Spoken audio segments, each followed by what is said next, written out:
Welcome again to another Curator's Chat. I'm Jason French, Curator of Collections at the Behringer-Crawford Museum. Today, obviously, we are not at the Behringer-Crawford Museum.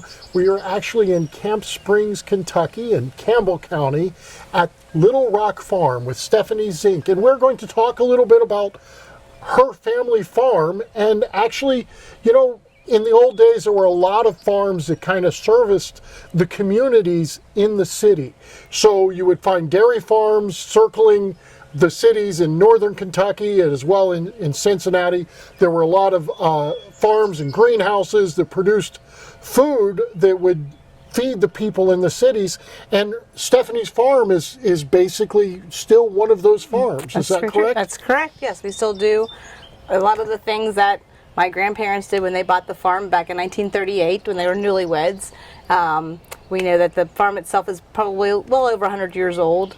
But when they started out, they did have dairy cattle. They also did a lot of things. They had apple, pear orchards. They raised some vegetables, all those kinds of things, and actually sold their stuff to a place called Wetzel's, which was in Dayton, Kentucky.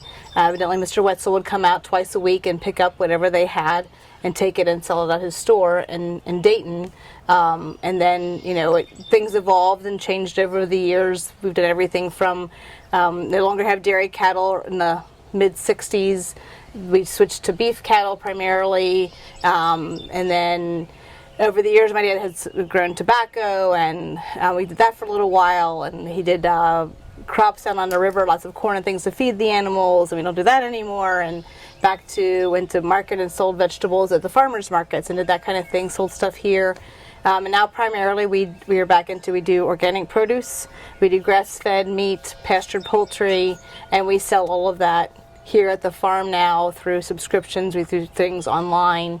So kind of, you know, it's evolved and changed, but at the heart of it all through these years, always doing stuff to feed families and feed ourselves. Right, and you're a family farm, and yes. How many acres do you have here? We have 55 acres. Okay. Yes, here at the farm. Most of it is for pasture for the cattle.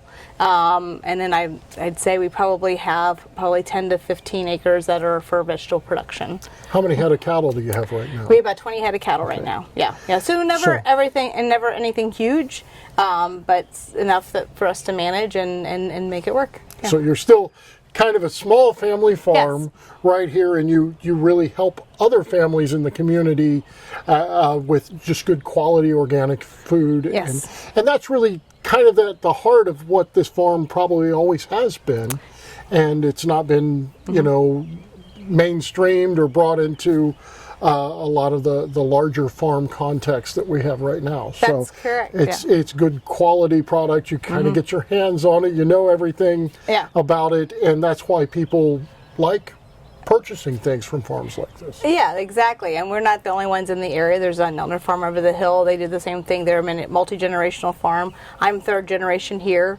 And I think the one different thing this now versus back then is I do a lot more networking. My dad passed away in 2012 and I took over the farm operations. It was too much for me to kind of deal with everything myself, so a friend of mine took over the vegetable production several years ago, and so it works out great for him. He grows stuff he sells for his markets. We sell some of it here at our farm stand. I have another neighbor who has pigs. I don't want to raise pigs. They do, so I know their growing practices, how they raise their animals. I can vouch, you know, for the food quality, and so we get pigs from them. I have a neighbor who has chickens and has eggs. So we do a lot of networking, kind of support each other as a group of small farmers, so that, you know, I don't have to do everything. I just kind of tap into the other resources around me, and we all help each other out, and it works out really well. Oh, that's really great. Yeah. And that's kind of the heart of the farming community. It's how it's often been from the beginning, and it still is. It's wonderful to actually come and see a farm that still can operate that way, and it's exciting to be here. You know, it's a beautiful day, and you've got a beautiful farm. Yeah. Thank you for sharing that with us. I hope everybody's liked this Curator's Chat. Feel free to like and subscribe, and we'll see you on our next chat.